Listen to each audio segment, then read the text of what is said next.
I remember sir, हम एक साथ ही गए थे जब हम कॉन्गो जा रहे थे सर।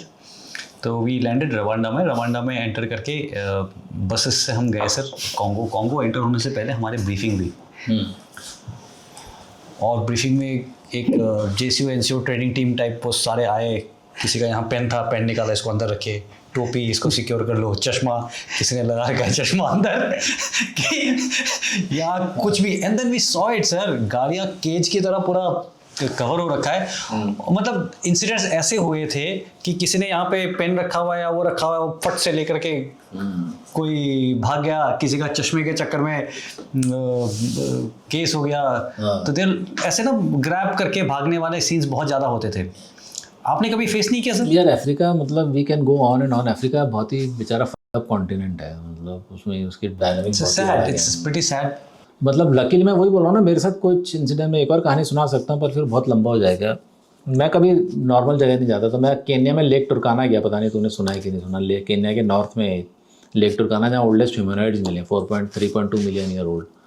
वहाँ कोई नहीं जाता, कोई रास्ता। वहाँ एक बहुत ही कच्चा ट्रैक है और वहाँ पे वो संबारू और जुम्बुरू और टुर्काना ट्राइब की लड़ाइयाँ चलती रहती हैं, AK-47 लेके घूमते रहते हैं।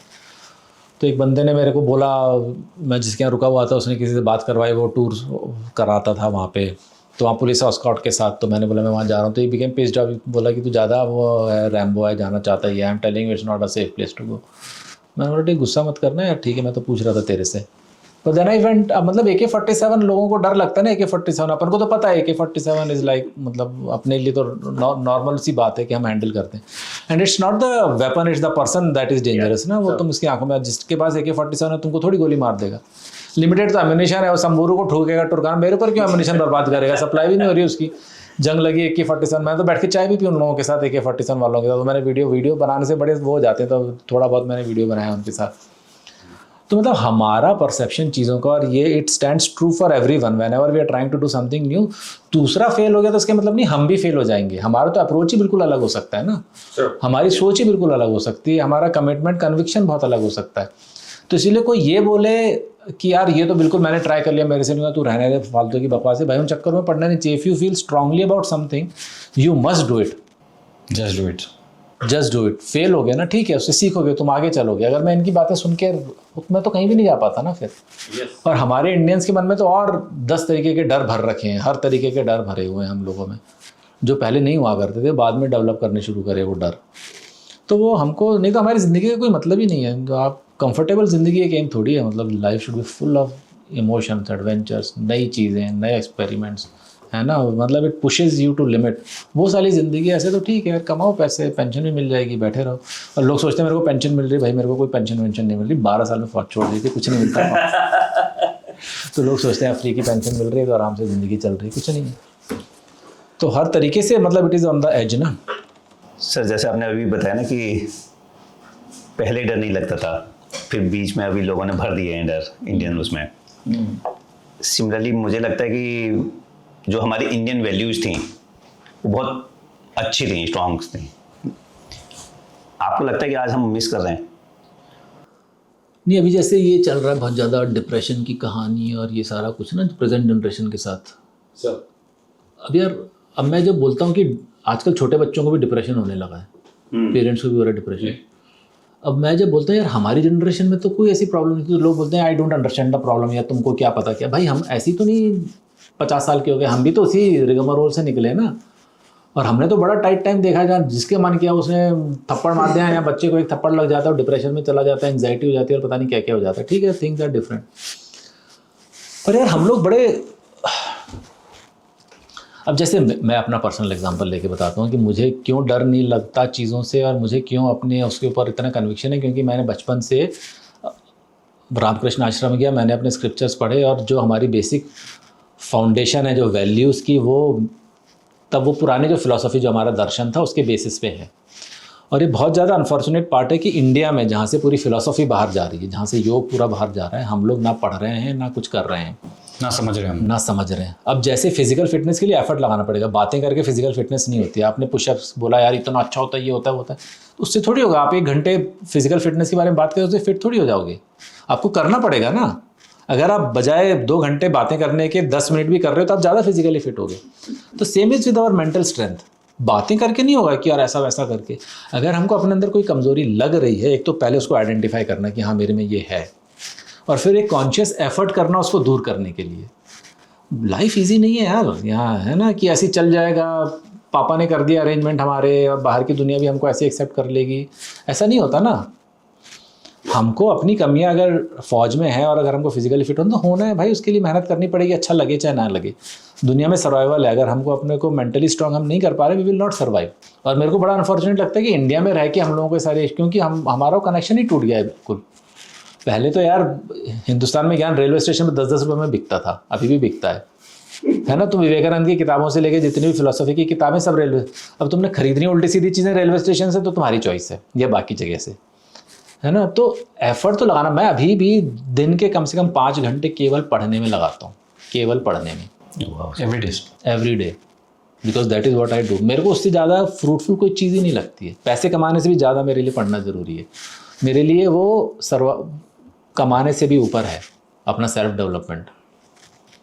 तो अभी मुझे कोई भी मिलता है राह चलते, किसी भी से भी, मैं कोई भी प्रोफेशनल है किसी भी फील्ड का, मैं किसी से भी बातें कर सकता हूँ क्योंकि मेरे को नॉलेज की वो चाह है। And it makes me, in my opinion, मतलब एक बड़ी rounded personality and fills my life with so much of Joy.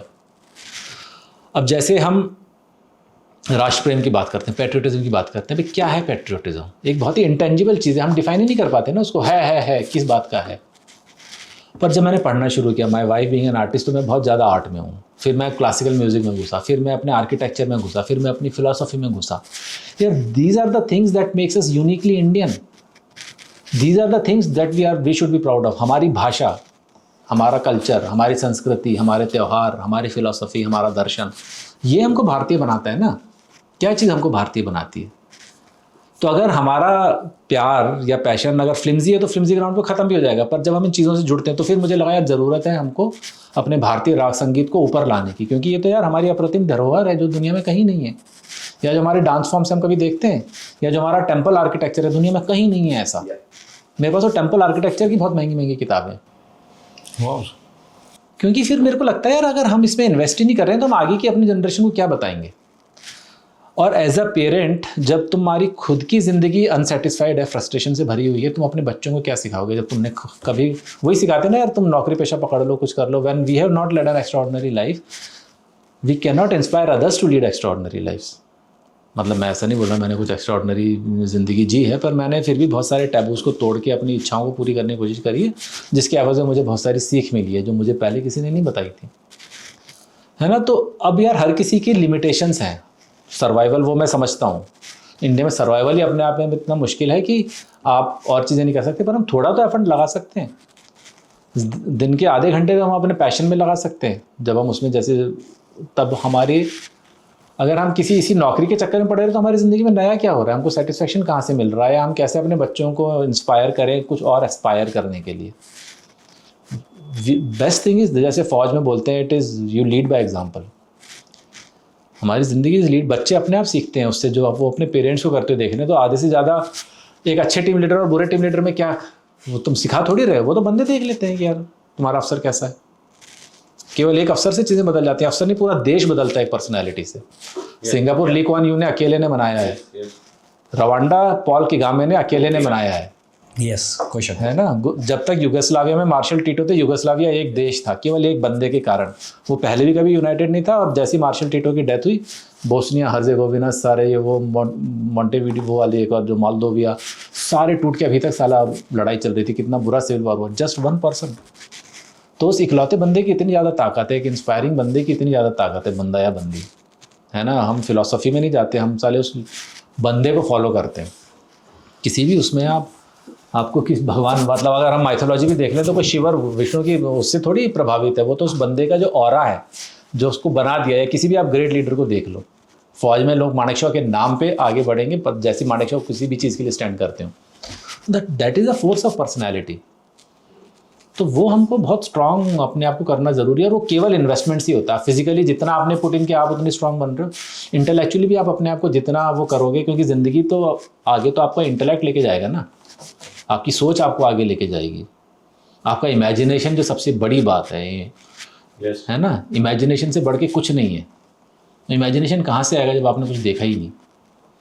उसके लिए भी तो आपको दुनिया देखनी पड़ेगी ना, उसके लिए भी आपको देखना पड़ेगा यार इसने ये किया, मैं ये भी कर सकता हूँ, है ना। तो आप कमरे में बैठ के 9 से 5 है, मजबूरी है, मैं समझता हूँ, पर यार संघर्ष तो करना पड़ेगा, है ना, रिस्क लेनी पड़ेगी। बिल्कुल sir. You have to find time जो आपके लिए ज़्यादा इंपॉर्टेंट है, प्रायोरिटीज। हाँ यार, और प्रायोरिटीज और मतलब दूसरों से, हाँ नहीं वो दूसरों से मत आप वो हो कि दूसरे क्या कर रहे हैं, फिर तो आप यार उसी में रह गए। हर कोई बंदा अपने आप में यूनिक है ना, हर किसी के अंदर कुछ ना कुछ ख्वाहिशें हैं, कुछ ना कुछ अलग है। और मैं ये अच्छी तरह समझता हूँ कि जैसे हमारे लिए मैराथन भागना कोई बड़ी बात नहीं है, हम थोड़ी सी प्रैक्टिस करेंगे, मैं नहीं भी भाग रहा, मैं 2 महीने प्रैक्टिस करूँगा, फुल मैराथन भाग लूँगा। अब जैसे ये जाके मैंने मुंबई में देखा, वहाँ यार बड़ा कल्चर है भागने का यार, सुबह अर्ली मॉर्निंग हर कोई भागने निकला रहता है। तो मेरे को लगता था काम भी कर रहे हैं, सब कुछ कर रहे हैं। तो मैं एक हाफ मैराथन भाग रहा था, वहाँ पे मेरे को यार वो काम करने वाली टाइप महिला थी, वो सिलवाई हुई शॉर्ट्स जैसे अपन एनडी में पहनते थे ना, वैसी वाली उसने नीले कलर की शॉर्ट सिलवा रखी थी, बाल ऐसे बांध रखे थे, बिंदी लगा रखी थी, गजरा भी लगा रखा था उसने, और वो बेचारी ऐसे ऐसे टेढ़े होके भागे जा रही थी। वाओ। मैंने बोला यार ये मैस्कॉट है सारे, हम तो कर लेंगे कुछ भी, ये पता नहीं क्या काम कर रही होगी। उसने शायद शॉर्ट्स भी पहली बार पहनी होगी, क्योंकि पूरी ऊपर से नीचे तक जली हुई थी वो। कोई वो जो विमेन सॉफ्टनेस होती है जो हम जिसकी बात करते हैं, ऐसा कुछ नहीं, साले वो बाटा वाले जूते पहन के भाग रही थी वो। तो वो हमारे मैराथन में 3.5 घंटे में आने से कहीं ज़्यादा उसका हाफ मैराथन 3 घंटे में पूरे करना बड़ी बात है, क्यों किस उससे निकल कर आ रही है। और जब आप थोड़ी दुनिया देखते हो तो आप दूसरों से एम्पैथी, मतलब मेरे को जब भी ऐसी चीज़ें मिलती हैं, मेरा तो बड़ा होता है कि मैं किस तरीके से हमने कोई छोटी छोटी चीज़ कंट्रीब्यूट करी, है ना, कि कभी आपको अनायास ही आपने कोई मदद ऐसे देने वाला मिला और आपने कर दी ना। इसने बड़ा अच्छा विवेकानंद जी ने कहा था कि जब आप मदद कर रहे हो तो सबसे बड़ी बात है आप करो और आप भूल जाओ, ये मत सोचो और ये मत ब्रैग करो कि आपने क्या किया क्या नहीं किया। और ये बोलते हैं ना कि अच्छा कर्म करो उसका फल मिलेगा, उसकी कोई गारंटी नहीं। मैंने बहुत अच्छे करने वाले बहुत अच्छे लोगों के साथ बहुत बुरा हुआ है। यस। तो वो जो लॉ है वो उसका मुझे समझ में नहीं आता, पर हम अच्छा इसलिए करते हैं क्योंकि हमको करना अच्छा लगता है, हमको सेटिस्फेक्शन देता है, वो हमको एक सेंस ऑफ फुलफिलमेंट देता है कि यार चल मैं कुछ कर सकता था, मैंने कर दिया, बस वो बात वहीं ख़त्म है। उससे तुम्हारा कुछ अच्छा होगा नहीं होगा उसकी कोई गारंटी नहीं, पर आपको वो मोमेंट ऑफ, अब जैसे सब रिलेटिव है ना यार, 500 रुपये अपने लिए कुछ नहीं है। मैं अपनी बड़ाई नहीं कर रहा, रेलवे स्टेशन पे ऐसा बहुत कुछ होता रहता है। रेलवे स्टेशन पे एक बहुत अच्छा बंदा सा बैठा होता है, वो पैरों में एलिफेंटाइसिस हो जाता है, तब पूरे पैर सूजे हुए थे, और मुझे देख के लग रहा था वो साला इलाज के लिए आया हुआ है, रेलवे स्टेशन पड़ा हुआ है, कहीं से आया हुआ था, कोई खाने पीने की जगह नहीं। मैंने उसको देखा, बोला भैया कुछ नहीं खाया, कुछ नहीं। मैंने उसको 500 रुपये दिया, अभी बात हो रही इसलिए मुझे याद आया और मैं निकल गया। मतलब ठीक है, मतलब कम से कम 2 दिन तो उसका 1 दिन तो निकल जाएगा। तो जो रैंडम एक्ट है आपको कभी अच्छा लगता है तो ये मत सोचो उसमें अच्छा क्या, अच्छा करने में कभी बुराई नहीं है। जब भी आप किसी का अच्छा कर सकते हो उसमें कोई बुराई नहीं है, और जितना कर सकते हो उतना करना चाहिए। अब वापस आ गया तो ठीक है, नहीं है तो भी कुछ नहीं यार, किसी का आपने वो तो बनाया। मुझे अभी भी साइकिलिंग के ये फ़ायदे हैं कि बहुत सुंदर एक्सपीरियंस होते हैं, मतलब लोगों के चेहरे पे मुस्कान आ जाती है, मतलब there is some romance in someone travelling alone.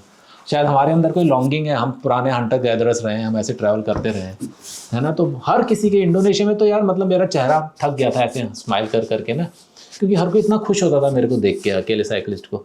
तो मैं आरुषा जा रहा था, किलिमंजारो चढ़ना था मैं तंजानिया से, मेरी बड़ी लगी थी, नैरोबी से उतर रहा था और बड़ा माउंटेनस टेरेन था, साइकिल मेरी ख़राब थी, बार बार टायर जाम हो रहा था उसका साले का, मेरी चुकी थी आरुषा पहुँचने में।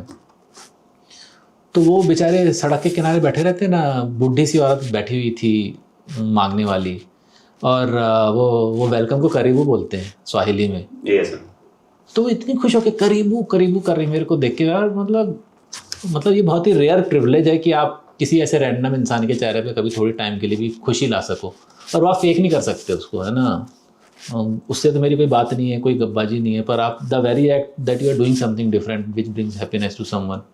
तो मतलब बड़ी मेरी तो ब्लेस्ड ज़िंदगी रही है, मुझे बहुत अच्छे लोग मिले। तो ठीक है, चल रहा है खुश मिजाजी में। और सीरियसली सर, आप फ्लैग बेरर रहे हैं कि ये माइंडसेट जो चेंज कि अभी हम पहले भी बात करते कि सर अभी तक सब गोल को देख करके काम करते हैं कि बच्चों के लिए बचा लो, उनके बच्चों के लिए बचा लो बट ज़िंदगी जीने में कम विश्वास करते हैं। Really hats off to what you doing sir. Thanks. Next generation आपको उस टाइप के वंडर मॉन्क एंड वॉरियर के नजरिया से देखेगी। नहीं भी देखे यार, वो तो मैं तो वही बोल रहा हूँ ना, मतलब हम तो क्या आशा नहीं है। हाँ हाँ, तो मेरा तो कुछ ऐसा वो है भी नहीं। और मतलब मेरे जैसे तुम लोग भी जो काम कर रहे हो, it is all towards that. मेरे को लगता है अल्टीमेट एम जो हम पहले बात कर रहे थे कि next generation should be 10 times better than us, but for that they also have to put in the effort, है ना, वो जो बहुत ज़रूरी है। There is no escape from hard work इसीलिए हमने नाम रखा सर, बैलेंस करता हुआ। है। हाँ, बढ़िया। Sir thank you so much sir, we really enjoyed the interaction sir. हमने भी गोल छोड़ करके इंटरेक्शन बहुत ज़्यादा एंजॉय किया। थैंक्स अ लॉट यार, थैंक्स अ लॉट। एंड मुझे लगता है सर कि शायद अगली बार आप जब भी कुछ करेंगे तो देखते हैं सर हम कहाँ आपको कैसे ज्वाइन कर पाएंगे। बिल्कुल बिल्कुल यार, बिल्कुल बिल्कुल। हाँ कुछ किलोमीटर तक चले ही जाएंगे। थैंक्स अ लॉट यार, thank you. Thank you, sir. See you then, okay. जय सर।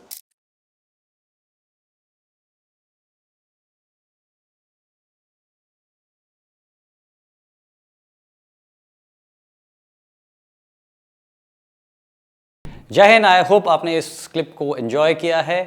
अगर आप ये फुल पॉडकास्ट देखना चाहते हैं तो उसका लिंक डिस्क्रिप्शन में दिया गया है, और इसी प्रकार के हमारे गैलेंट रियल लाइफ हीरोज़ के अगर पॉडकास्ट आप देखना चाहते हैं तो आप हमारे main channel Monks and Warriors by Colonel Kaushal Kashyap check out कर सकते हैं। जय हिंद।